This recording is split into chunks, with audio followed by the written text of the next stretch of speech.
And I literally did this. Yeah!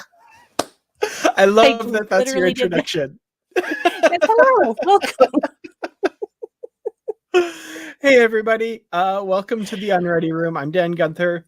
That's Brandy Jackala. And yeah, how's everybody doing this evening? We're, I don't know. Brandy, you said you're in a weird mood. I'm kind of in a weird mood too. And like this weird kind of tired place. I don't know. Yeah. Yeah, I'm kind of in that same place and I'm getting a little silly. So, yeah. No, I have not been drinking, so don't even ask. Yeah, no, me neither. Just good old H2O, but yeah, the usual. Yeah. Yeah, no, but yeah, we're here to talk about Terra Firma Part 2, Season 3, Episode 10 of Star Trek Discovery. And warning for spoilers. I don't usually give a spoiler warning because it's kind of obvious, but I should say, if you've not watched the episode, you may not want to be here. But for those of you who are here, thank you so much for joining us. So all of you in the chat, I see a bunch of you already, some regular faces. Everyone who watches later, welcome as well. Thank you for watching. I'm sorry, I'm laughing at Dave saying that Dipsy Brandy is a loud Brandy, and that is absolutely true. I think everything is funny, and I am very loud. Indeed. So. That would be fun to see sometime. Just heads up, we've never done that live on the show before. So no, I would never drink before a live show unless it was required. Yeah, well, I mean, the next one we do have is going to be on Boxing Day, day after Christmas. So I don't know. We might be in a festive mood. Probably not, knowing me, but we'll see. I don't know. A nice hot toddy wouldn't be amiss. Yeah, that could be. Yeah, I've got a 18-year-old bottle of scotch upstairs that I've never opened, so I might have to. What? I don't know. Yeah, that's your reward for surviving this year. Mm-hmm. Absolutely. Yeah. I'm gonna need it, I think. Anyway. So yeah, we've got Terra Firma Part 2. Interesting in that a Part 2 this season actually follows the Part 1 that we got earlier. That's not For always once. been the case. Yeah. Mm-hmm. So yeah. Mm-hmm. So yeah, let's just jump right into it, I guess. So we pick up immediately after Part 1. We're still in the mirror universe, and Georgiou is determined to put things on a different course for the mirror universe. And I love that she states her ultimate goal is as like she's seen what they could be instead, and it is luminous. That was a line that really jumped out at me. That kind of statement of her ultimate goal. What did you think of her plan here to kind of set things on a different course? Well, I think that she definitely had the right idea, but at the same time, I'm like, it's not going to work. It's not going to work because something like this is going to take decades to change that way of thinking and that way of behaving. Mm-hmm. And it's going to be hard and often seem impossible. And I had no illusions that it was actually going to work. So I wasn't surprised about that, but I was really impressed that she would even decide to try, that she's gotten her It's a Wonderful Life thing, and now she's going to make things the way that they should have been. Instead, well, I guess it's really more of a Christmas Carol thing, making things the way they should be instead of the way they are. So. Yeah. Or to bring in the Star Trek side of things, Tapestry, which a lot of people have compared to as well, which is basically, It's a Wonderful Life for Picard kind of thing. So exactly. The same type of thing, because for her it wasn't really about, well, I should never have been born. This would have been so much better without me. No, it's more about, oh no, I know now the right path to take, and I'm gonna make you all do it. Mm-hmm. Not so easy. This kind of raised an interesting question for me, because I'm wondering, like, is something like this just impossible, really, when it comes down to it for the mirror universe? I mean, Spock did it kind of over the course of a long time. But this is kind of chronologically speaking the second time this has been attempted that we know of, because Mm, T'Pol tried to do the same thing, and mm, in each of these cases it was inspired by the existence of the United Federation of Planets and those ideals, which is interesting. So, like, is this just mm. always doomed to failure? Whether No, it's just not going to work, or the Klingons and Cardassians are going to show up and kick everybody's butt. well, I don't think so because, yes, it may seem like it's never going to happen, that it keeps failing over and over again, but that doesn't mean you stop trying, because every Mhm. time you try, you gain a little more ground and you change a few more minds and hearts. And those people go forth and they change other minds and hearts. And eventually it does bring about change. It's just that we're usually not around to see it in our lifetime. Stuff that even we as a world right now are really starting. We're not probably not going to see the fruits of our labors in our lifetimes. Mhm. So it's Yeah, and it's not that it's not worth doing. It's just it's not an overnight thing. I think that's an important message, and I find it interesting. And again, jumping all over the episode, that Georgiou is judged on her intentions, not that whether it worked or not, and because she was Mhm. kicking herself, right? She said, "Yeah, but it didn't work," and blah blah blah. And Carl, Carl says, "Yeah, but you tried. You had a genuine and you saved Saru's life, which is pretty cool to find that out as well." So yeah, let's talk about this. So okay, first of all, the whole thing with Michael when she comes around and is turned by Uh-huh. Giorgio. Did you buy it or no? Not for one half a second did I buy it. No, she did it for her own purposes. Mm-hmm. Because she finally realized that, oh, I can't do anything while I am starving myself and being tortured. So she did the thing that any of us would do in her situation. She pretends. And Mm-hmm. I knew that immediately. And so did Giorgio. She wanted to Yeah. believe, but she never did. She never fully No. did. I was a Oh. little worried for a few moments. I was a little bit worried that like Giorgio would be taken in by Michael, but it was like 5 seconds, and I was like, okay, yeah, no, she knows she's going to be keeping an eye on her, and the method of her salvation, I guess, at the end, or supposed salvation, coming to rescue her from Berman, Burnham. Rick Berman just came in. No, And he messed everything up and everybody was unhappy and sorry. I'm but sorry. yeah, Saru and the Kelpians, and so that whole story. And I'm going to say a thing here, and I'm not exaggerating. I honestly, this is my honest opinion. That scene between Giorgio and the mirror Saru in her quarters is the best acted scene ever in the history of Star Trek Discovery. It's the best acting job by Michelle Yeoh ever on the show, and this is high praise indeed.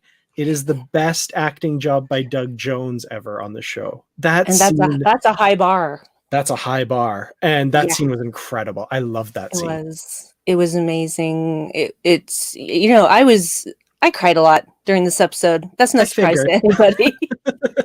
But that was one of those situations where I got really emotional because it was just so you were so caught up in their emotions and the conversation that they're having, and it just I'm just like, oh my goodness. And Dave always knows when to hand me a tissue because I'm not always bright enough to just start with one, which should be the case because I am 10 for 10 on the crying in season 3, and it's probably not going to stop anytime soon.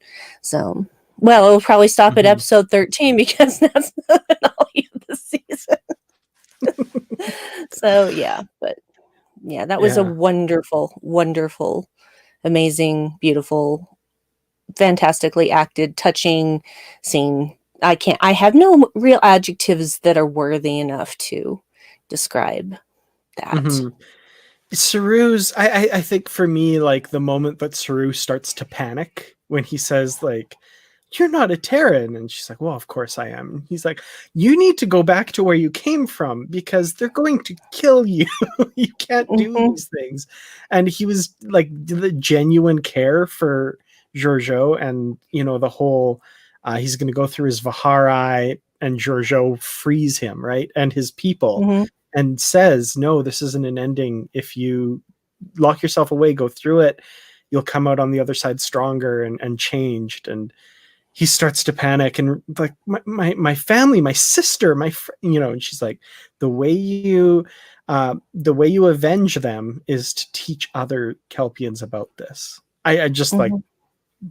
I loved that whole scene. It was amazing. Yeah. Yes. I'll Yes. stop gushing about that now though. But so yeah, No, he gush comes away. in. Amazing. So of course, Giorgio has him and his fellow Kelpians, as well as her loyalists, come in and turn the tables on Burnham. But it still comes down to just Giorgio and Burnham. And I got to say, I love how this scene was blocked and how it all ended up with them behind the force field and stuff. And then, Mhm. of course, the final moment, Giorgio runs the sword through Burnham, but Burnham gets the knife, and it was brutal. And then that imagery of Giorgio dying in Saru's arms. Oh, here we go. Sorry. Give me a minute. Give me a minute. Go on, keep talking. Yeah, it was beautiful. And Mhm. the she wasn't able to save Burnham, but she was able to save Saru. So the way like Saru literally becomes Burnham's like stand-in for that moment, and then we get the zoom in and the zoom out, and she's back in the 32nd century on the planet, and Burnham's there instead of Saru. And I was like, oh, I get that. That's cool. The kind of equating those two, even though Yeah. Burnham from the Mirror Universe was a lost cause, she was able to save someone. Yeah, well, not just one someone, because Saru will in turn save others. So she ultimately saved hundreds of thousands, millions. We may never know the answer to that, but she saved more than just one life that day. Absolutely. Yeah. Yeah, it was the accounting of what she did by Carl when he's saying like, you saved Saru and you did this and all this kind of stuff. And then of course we get to the revelation of what Carl is, which a lot of people guessed. I think that was my leading hypothesis based on Mhm. the evidence and stuff. And we get that great scene. I am the guardian of forever in that voice right from That the. same voice. Yeah, That was right. terrific. Straight up from TOS, City on the Edge of Forever. Just, yeah, that's when I threw my arms in the air and shouted, "Yeah!" I kind of did the same thing, something along those lines. Anyway, Yeah. that was really good. I loved also the kind of how do I put it? The heartbreak, I guess, of the Mhm. Guardian recounting his history over the past centuries. And Yeah, that hurt me. That hurt me. I hurt so bad for Carl. that was brutal. And especially if you take into account City on the Edge of Forever, when he says, long before your sun burned hot in space. So he's existed for billions of years. And Mhm. you've got to imagine he sees is like children using him to kill each other or something, like, oh, and what he went through with the temporal wars and having to hide himself and that kind of thing. I really loved that they included that bit of history as well, because I don't know. I really felt for this, entity, I guess. Yeah, and I did too. And I think that it's also, I'm not 100% sure about this, but it feels like it's a nod to the original story, that was written by Harlan Ellison, because the Guardians actually were really tall humanoids, and so they were guardians of the gate.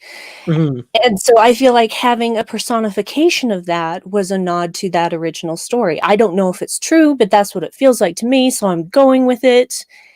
And plus, I just really liked Carl. He was And great. I also really loved after he says, I am the guardian of forever, and the door explodes into a million pieces and then reforms into the gateway. And I'm just like, That was pretty cool. I'm glad that we got to see like the Guardian of Forever as we know it, more or less from the original series. It was beautiful. I think, and I thought Aaron Harvey would appreciate it because I feel like it looked more like it did in the animated series than it did in the original series, which is kind of he cool. brought that up in Infinite Trek I and had bet he pictures for did. comparison.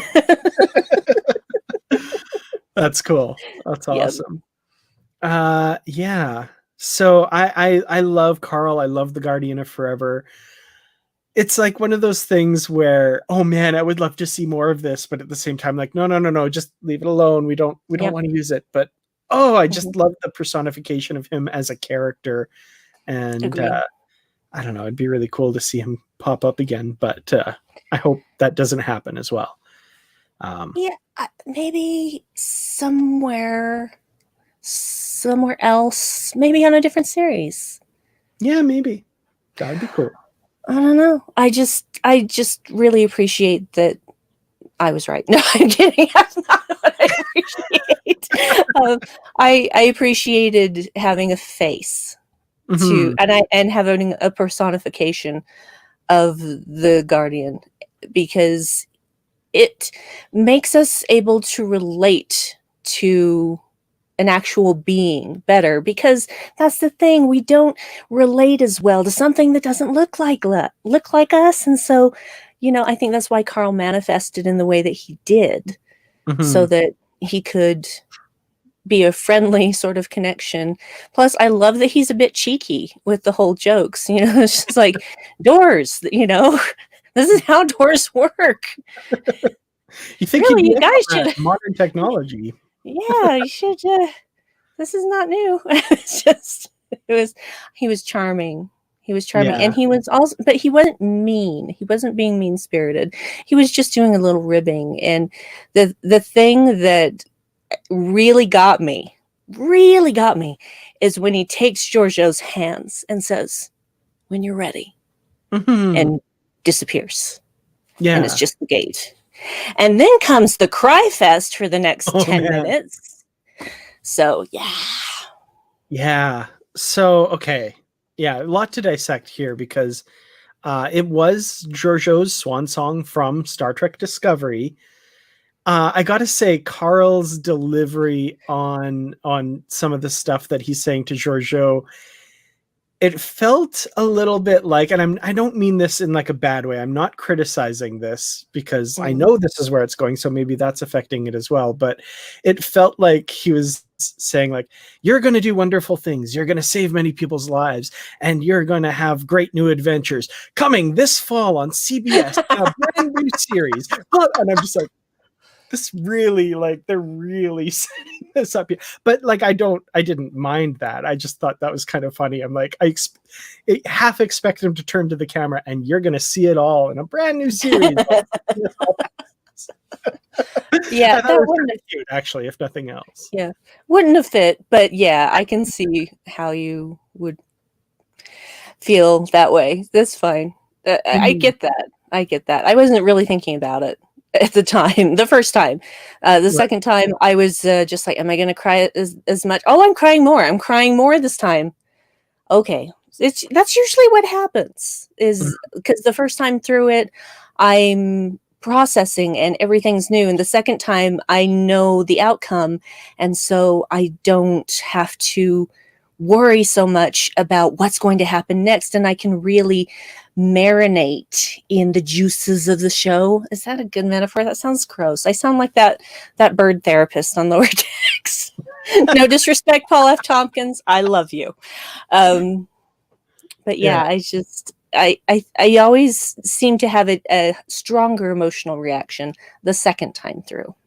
Hmm. Yeah. And again, I'm not meaning this as a criticism at Oh all no, either. no, no, no.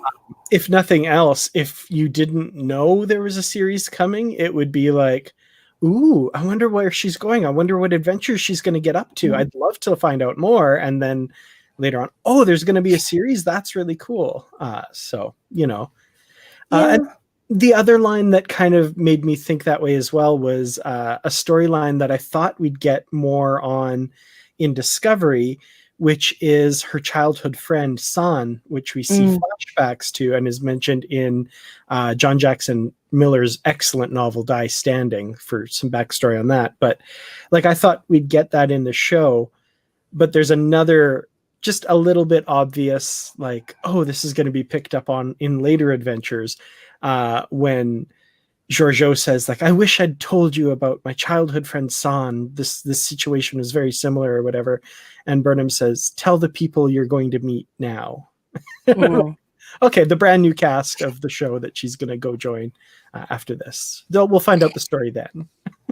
Yeah, well, it's interesting because I recall Alex Kurtzman, I think back in August, I want to say, saying something to the effect of it's going to be set in an interesting time, Yeah. which I think means not in Discovery's past time or TOS's time. We don't know what time No. she went to. We Yeah. have no idea what's going to happen. And I find that interesting and exciting. Mm-hmm.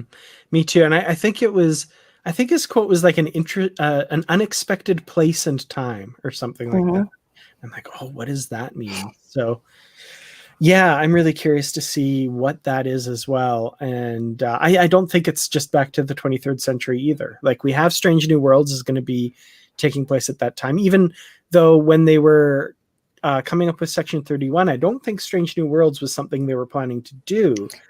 I But, disagree. oh, okay. I disagree because of things that Akiva Goldsman said in the Strange New Worlds panel on Star Trek Day. Right, that's right. Because when he came on board with Discovery, he thought they were doing Pike season 1. And then he found out, oh, wait, we're not. We're not doing that. Oh, Pike season 2. Oh, wait, no, we're stopping at that after season 2. And he was on board with a Pike series from day 1, before day 1, really. Yeah.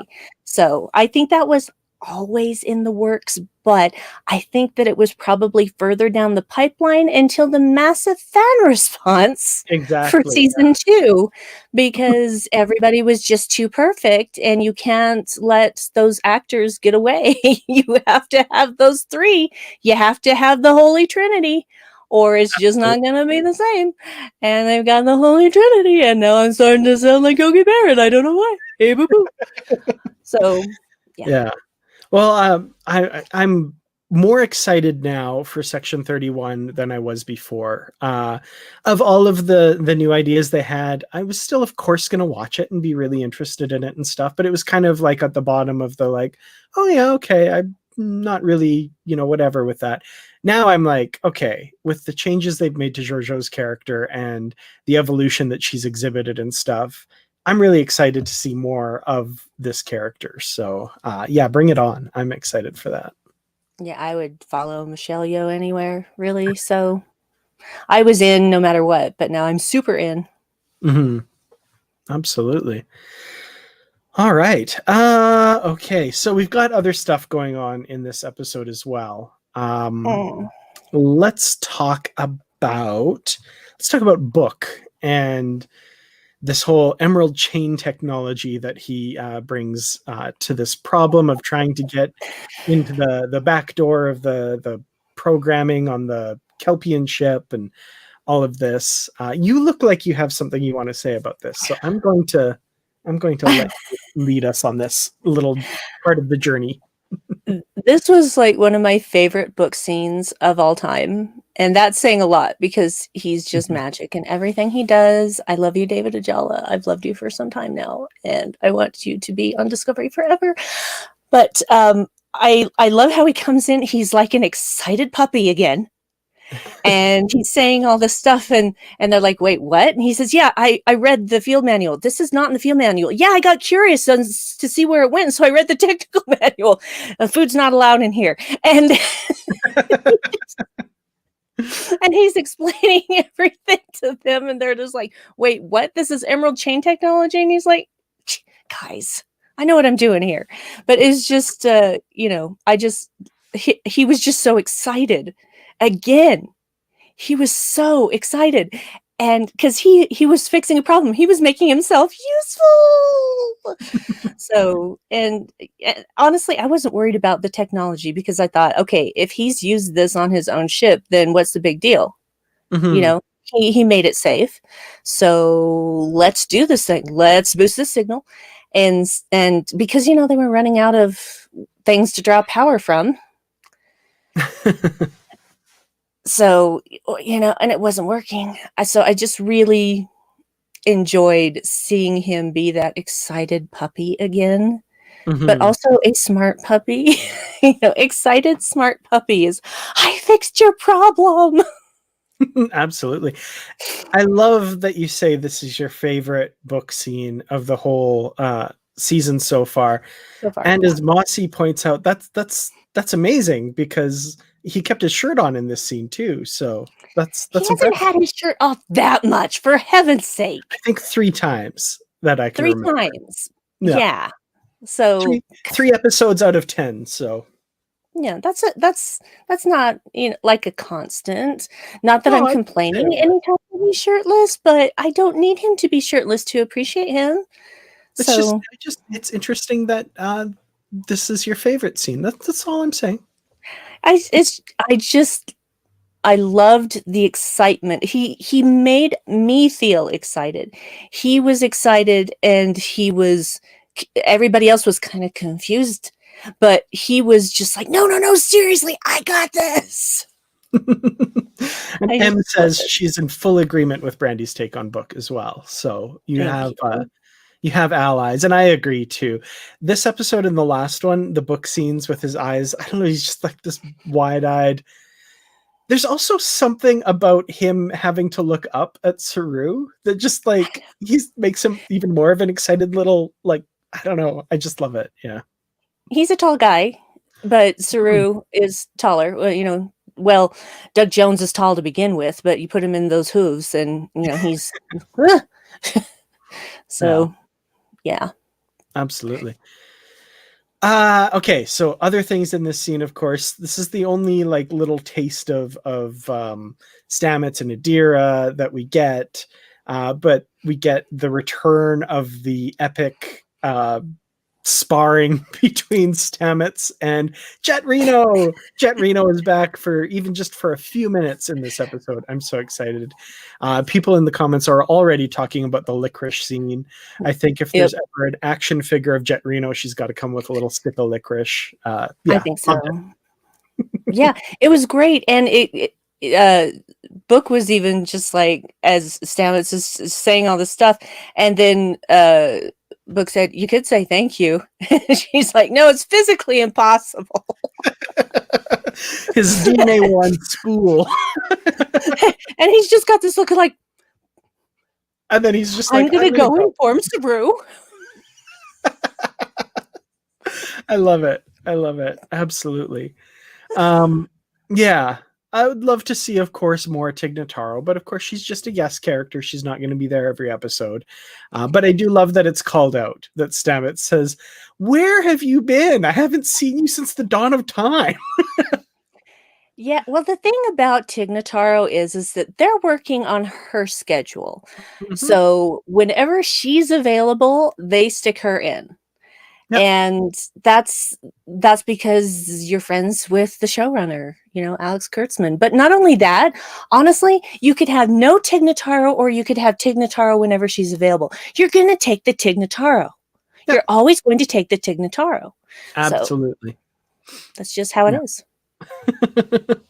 For sure. Okay, so we have Book using this technology and kind of bringing people onto his side about, yeah, it's fine. I use it on my ship. And Saru is convinced. Saru's like, okay, yeah, that's fine. Admiral Vance, however, a little bit more skeptical. And I kind of want to call out this scene between Vance and Saru. Book's there for a little bit, but then it's just Vance and Saru. Last week, they had a scene together, and I was like, oh, it's great mentorship, great leadership. I'm loving this. This week I'm like, I don't know. I feel like he's being a micromanaging jerk to my Saru. You know, she comes across that way. I will agree with that, but I don't think that was his intent. And I talked about this a bit on Infinite Trek as well, but we have to remember that this is a guy that everything falls on him. Everything goes Mhm. back to him. He is the top of the chain. They're basically, I mean, he's second only to the president of the Federation of Planets. That's his only superior. And so I think that he's got a bias against the Emerald Chain. And why wouldn't you? Because, you know, they've enslaved planets and broken Prime Directive protocol and all of those things. They've done a lot of nasty things. They've killed a lot of people. They've enslaved people. It's just he doesn't like anything connected with them. And I think that that's where that chastisement was coming from. Mhm. And the thing is, Book was still, you know, excited puppy. He's like, no, no, no, seriously. I wouldn't have put this on my ship if it was dangerous. I made sure it was completely safe. And then they get the news that Burnham was coming back and she was coming back alone. And Book's just like, oh, I gotta go. I gotta Mhm. go, my lady. I gotta go to my lady. She's in trouble. She's traumatized. I gotta go take care of her. And I love that too. I'm just like, yes, go be there for your woman. That is what you are supposed to do. Absolutely. And Saru was also distracted by that. He was just like, oh, I was right and I didn't want to be right, that she would Mhm. never come back. It Yeah. was hard. It was I hard. will say, you say Vance is at the top, and second only to the president of the Federation. Absolute power. Correct. No, I'm just kidding. Yeah, I don't think it's that. I think that I it's don't think so the either. heavy is the head that wears the crown, is what that is. Yeah. Is that he's got all of these people counting on him.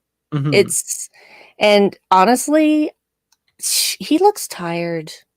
I mean, Mhm. he looked tired in that scene to me, like he wasn't sleeping. Yeah. So, Tired and enough maybe to take some ethical shortcuts and maybe be a villain. I'm just gonna keep pushing these buttons because I don't know. you can go ahead and say that, but I've seen the next 2 episodes and I can't say anything. Well, putting that aside, um, the whole thing with Vance, the one thing that echoes through my head is the one line that I loved of Giorgio's as well, where she says, "This era, this time is much more Terran than you're used to," and then also talking about how Burnham is also suited to the command chair, and Saru's not the only one. But that line in particular, combined with the stuff in previous episodes where the Federation is, I don't know, just like I'm still not putting it completely outside the realm of possibility. That maybe there's some shades to the Federation we haven't seen yet. That's all I'm saying. I can neither confirm nor deny that there are shades to the Federation that you have or have not seen. Okay. Well, anyway. I'd love to be able to tell you, but then I wouldn't get screeners anymore, and that would be bad. Fair enough. Fair enough. Well, we'll stay away from that topic then. Yeah, I'd probably also get sued. That would be very, very bad. Ooh, that I don't wouldn't be have good. No, we wouldn't like that. money. So let's talk about the goodbye to Giorgio scene then. Because I, on the whole, really enjoyed this scene. I loved, of course, Burnham's toast to Mm-hmm. Giorgio, which I thought was really great. And also combined with what she said earlier to Giorgio in front of the Guardian, where you're my Giorgio. And, the feelings that I'm having right now are for you. They're not for someone Mm-hmm. else. They're not for the Prime Universe Giorgio. This is you that I'm talking to.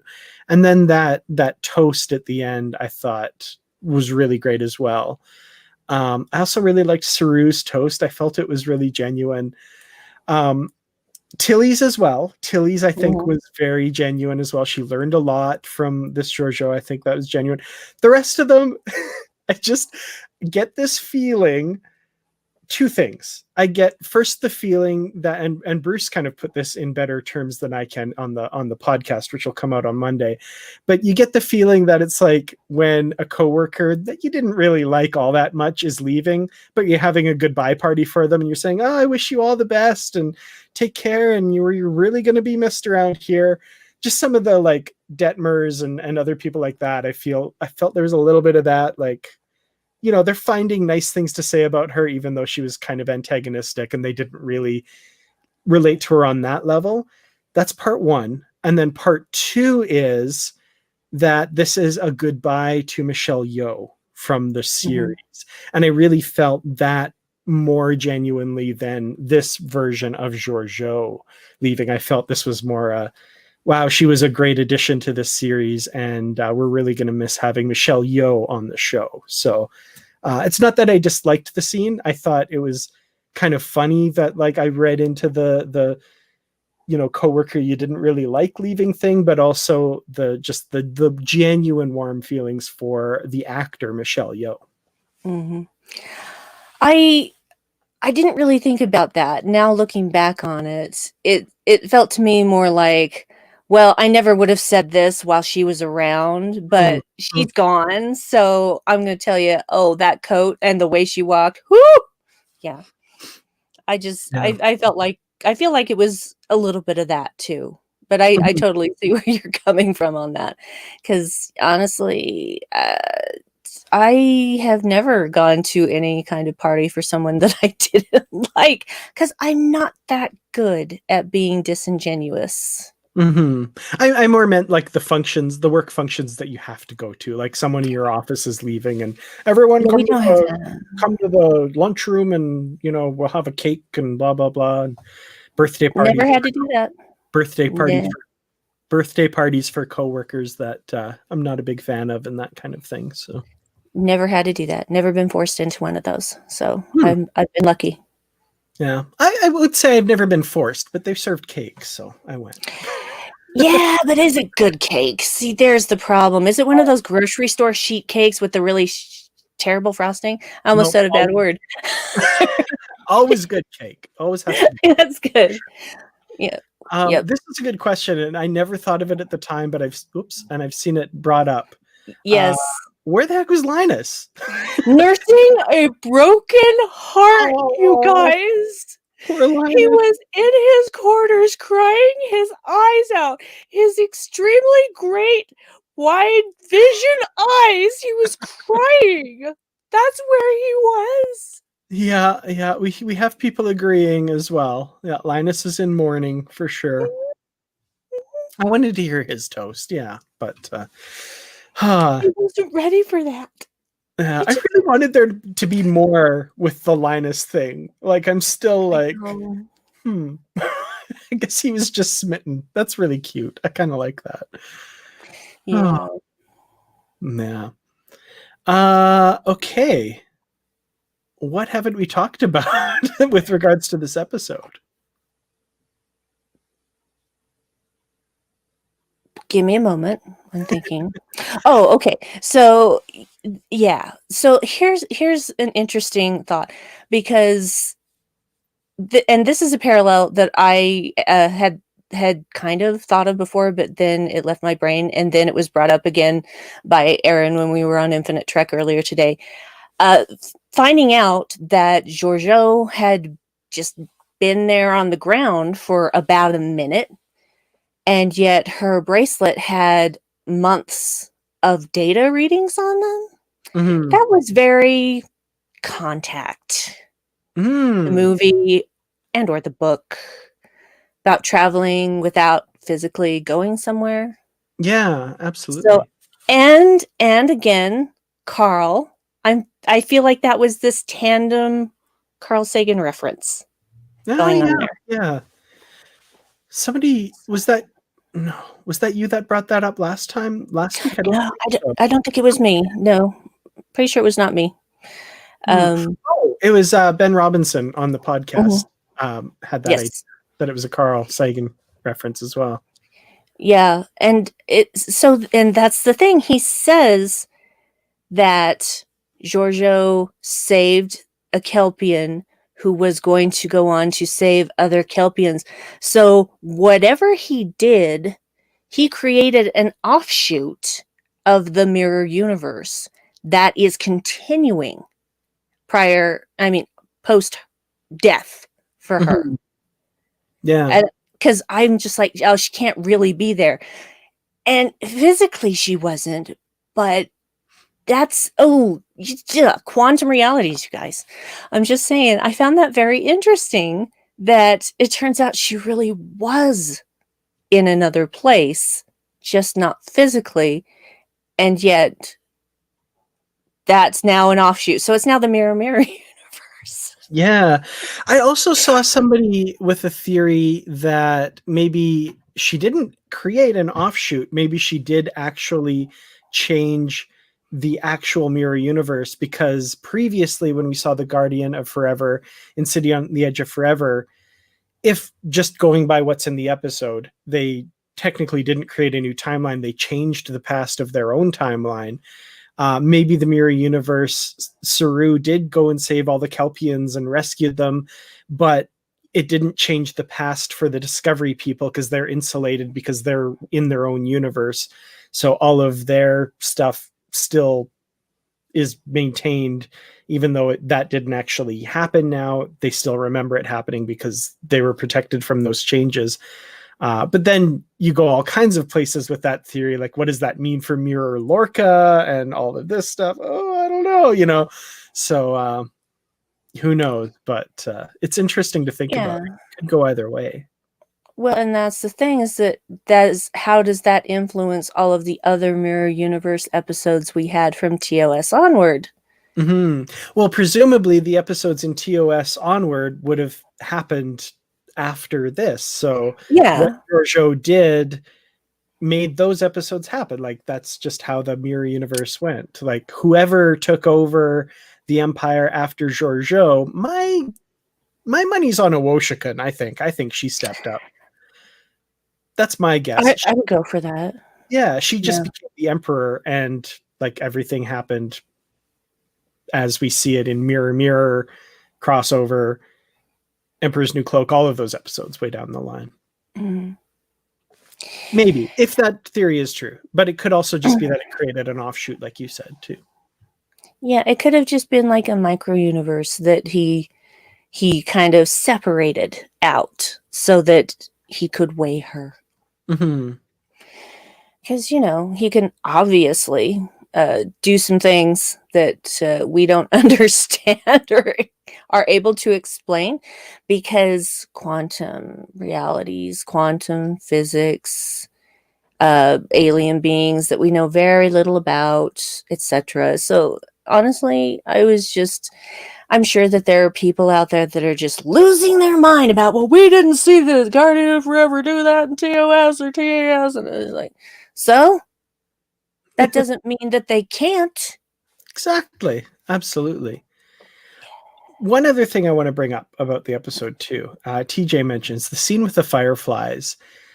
I think it might have been Dayton Ward posted on Facebook that, like, any Emmy reel that Michelle Yeoh has going forward needs to include that scene, because it's incredible. And then the scene with Saru.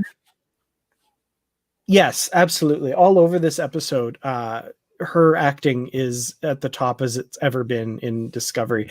That scene was incredible, and that scene with Saru, for sure, I still think is the absolute best. Yeah. But that was a beautiful scene as well. Yeah, the problem is that for the most part, unless you're on HBO, you are not going to get nominated as far as acting or writing for a science fiction television series. Only things on HBO get that. Mm-hmm. Absolutely. Well, just got to get a Star Trek series on HBO now. Let's not do that. I don't want that. I do not want that. That would be brutal. Yeah. Don't want it. Not good. No. All right. I guess the funny thing about this episode is, as good as it is, I feel like it's a lot less packed with things as the typical Discovery episode is. because there were a lot of scenes that drawn out has a negative connotation. That's not what I mean, but they were allowed room to breathe, and these characters were allowed time to kind of inhabit those characters and just be in that world a little bit. So I feel like there are fewer things to talk about in this episode as far as like big things that happened, but there's just so much character depth and really cool stuff in it. And I feel like that's why we're coming up a little short as far as the time we've taken to talk about it, if that makes sense. Yeah, and that's okay, because this was a situation like I'm sure that there are people who have just been like, why are we interrupting the season to do this and all these things? But I feel like this is an important character study. Mm-hmm. And this is a situation, and I don't know how this came out of my mouth on Thursday when we recorded What the Future Holds, but it did. This is a situation where the plot served the character rather than the character serving the plot. Absolutely. And because of that, you have a so much more enriching experience. Yeah, there's not a lot that's going on as far as driving the main story of Discovery, but at the same time, this is still important information, and it's a lot of just really moving things having to do with Georgiou and altering our perception of her and her perception of herself. We're going with her on this journey as she realizes, I can do this better. And she even says, I wish I had learned this long before now. Yeah. Imagine the things that she could have done. I'm sure that's what she's thinking in her mind at that brief moment, is imagine the things that I could have done in this universe, in this time, if I had just learned this lesson sooner. But now she has that knowledge to take back with her into wherever she ends up. And yeah, but it was a beautiful study of character. And I feel like that we sometimes forget that that is actually part and parcel of a good series, because no matter what, you have to have a strong character to tell a story. And you can even tell a crappy story with a strong character and we'll still respond to it. But if you have a crappy character in a good story, it doesn't work as right. It doesn't just work as well. Yeah. And characters often don't want to do the things you want them to do when you're writing things. It's just funny. I've seen many authors that are just like, I had this character and I thought that we were going to do this, and this character does not want to do that. So now I have to think of what I'm doing next. Absolutely. So many authors that we've talked to, like on Literary Treks and Positively Trek, have said that exact thing.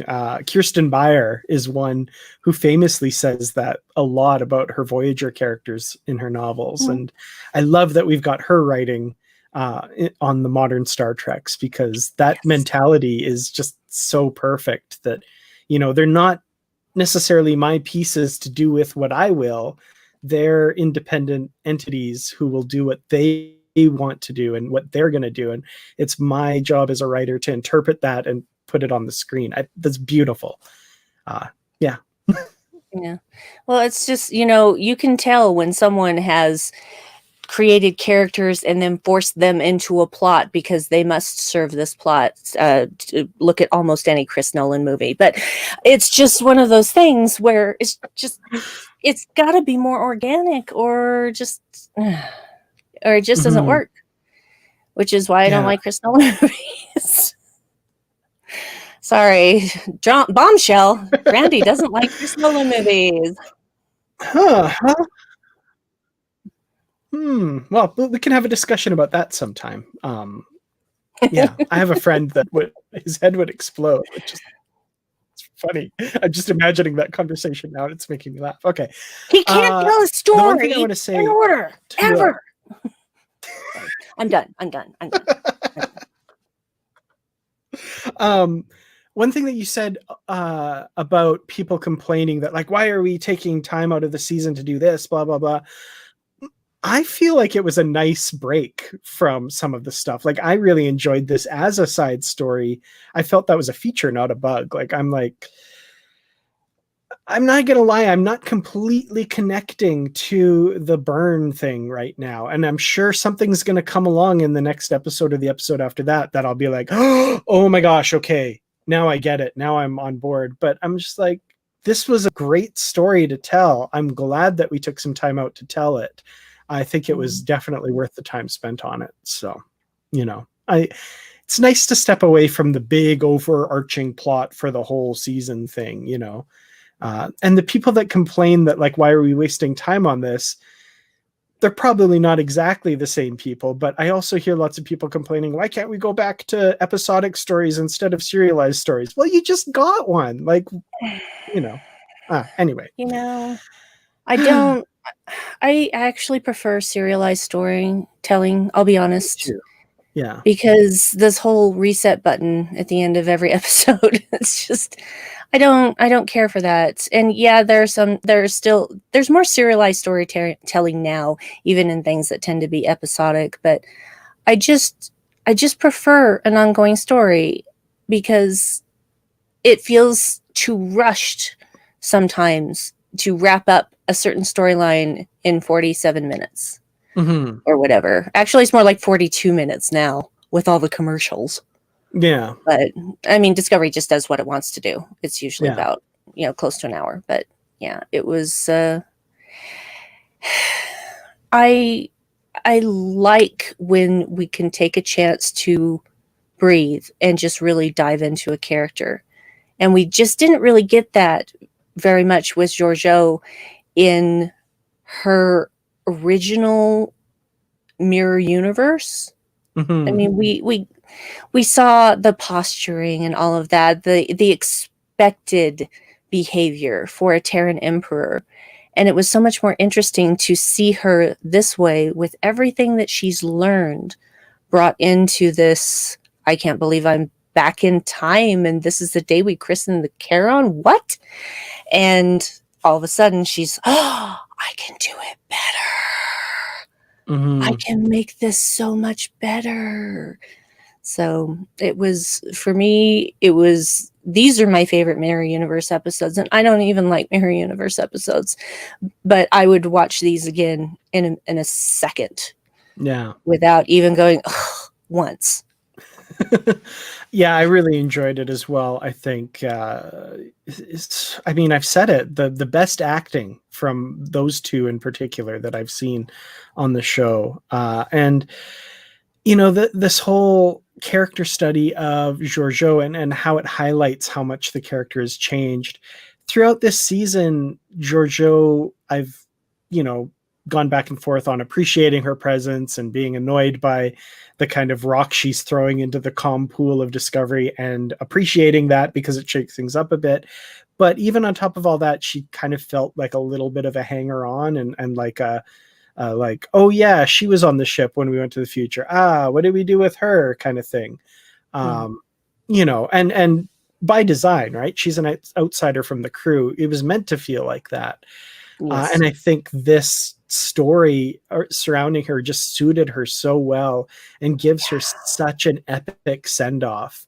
I think it's a big moment when a character leaves a show, and you can't ask for a better way to leave the show than what she got here. I think that was a lot of fun. Yeah. And very emotional as well. Yeah, absolutely.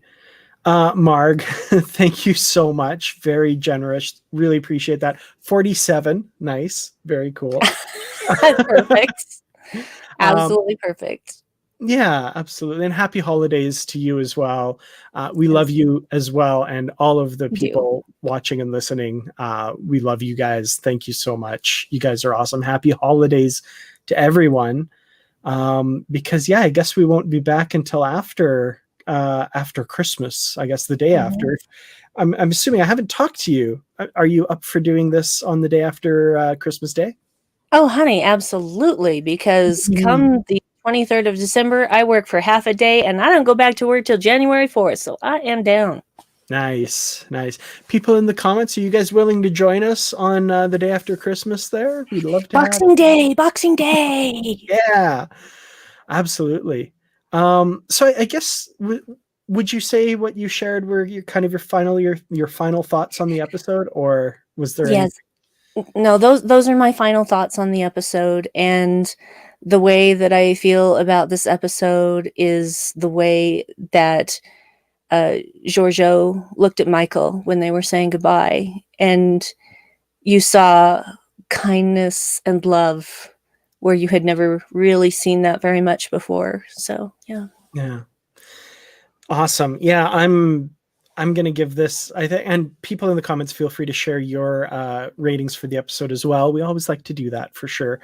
I'm gonna give this 100 out of 100 shards of door exploded in a really cool Yes. CGI. What all over the screen for this episode. So yeah, Mhm.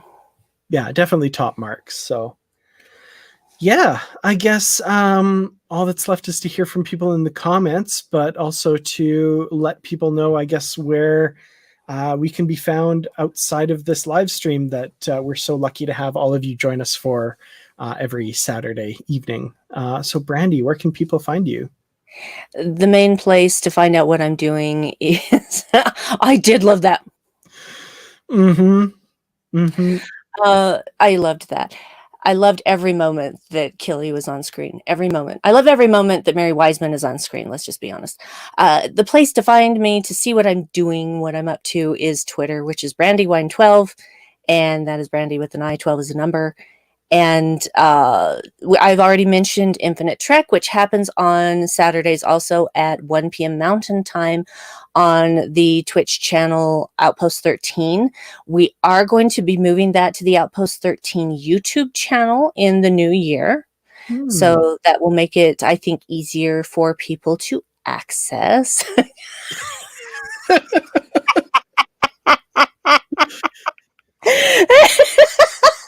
Too high in cholesterol and stringy. They're very stringy. Isn't that right? Yes. Isn't that correct? Yes. Anyway, Infinite Trek next week. I'm gonna tout this now because it's a special thing. We are having Noah Averbach Katz on to talk Very cool. about Star Trek and D&D and all of these wonderful things, and I am more excited than I could possibly explain. So, outside of Jason Isaacs, this will be the first time that I've had a conversation with someone who's currently on a show that I'm watching, and also a conversation that's longer than 2 or 3 minutes. So I am terribly nervous and very excited. So tune into that. And I do some podcasts, What the Future Holds, Star Trek Discovery podcast, The Vedic Assembly, Deep Space Nine podcast, and Boldly Go, Strange New World podcast. And you can find all of those on hallsweetmedia.com. I do all of them with wonderful people like Liam and Nick and Suzanne and Chris and my husband. And we have a great time on all of them. And then I do a show with Dave called The Dark Corner Podcast, which our most recent episode, we were talking about Silent Hill video games. Ooh. And that was a lot of fun because those games are some of the scariest games I have ever played, where you just spend a lot of the time going, what is that? I can't even, was that ever human? I can't even tell. Does that have what is that? There's so many. That's just terrifying. Like, yeah, it's really kind of leaks into that H.P. Lovecraft unnameable horror. Because I used to think, oh, well, that's just dumb. I mean, name it already. I mean, you can describe it. And then I played Silent Hill and I'm like, I don't know what that is. So you can find that and Headcanon, which is my solo podcast, at darkcornerpodcast.com. Those are all of the things. I'm done rambling. Awesome. No, those check them all out because there's some great stuff out there for sure. Yeah, the main thing that I do besides this channel is the Positively Trek podcast with Bruce Gibson. We have, of course, our review of this episode coming out on Monday, our news/flagship show on Tuesday, and Friday, which is Christmas Day, just happens to be a day that we would normally release a book club episode, and we are going to do so. We have a discussion, just me and Bruce, talking about the Bantam novel Spock Must Die. So appropriately festive for Christmas Day. Spock must die. So yeah, that was a lot of fun. It was a really fun discussion. Looking forward to what people think about that. So yeah, follow me on Twitter at Kertrats. That's Kertrats. And yeah, happy holidays, everybody. And we'll see you on the other side. Oh, Before we go, everybody, very nice. I'm boring today. I wore nothing. Yeah. I think Jesse Gender pointed out earlier today that they missed a trick on that. It should have said "to boldly snow." Ah, darn it. Yeah. Oh well, I'm still wearing it. I love it. Well, thank you all so much for joining us. We'll see you when we do this next on Boxing Day / the day after Christmas for people who don't know what that is. And we'll see you then. So live long and prosper.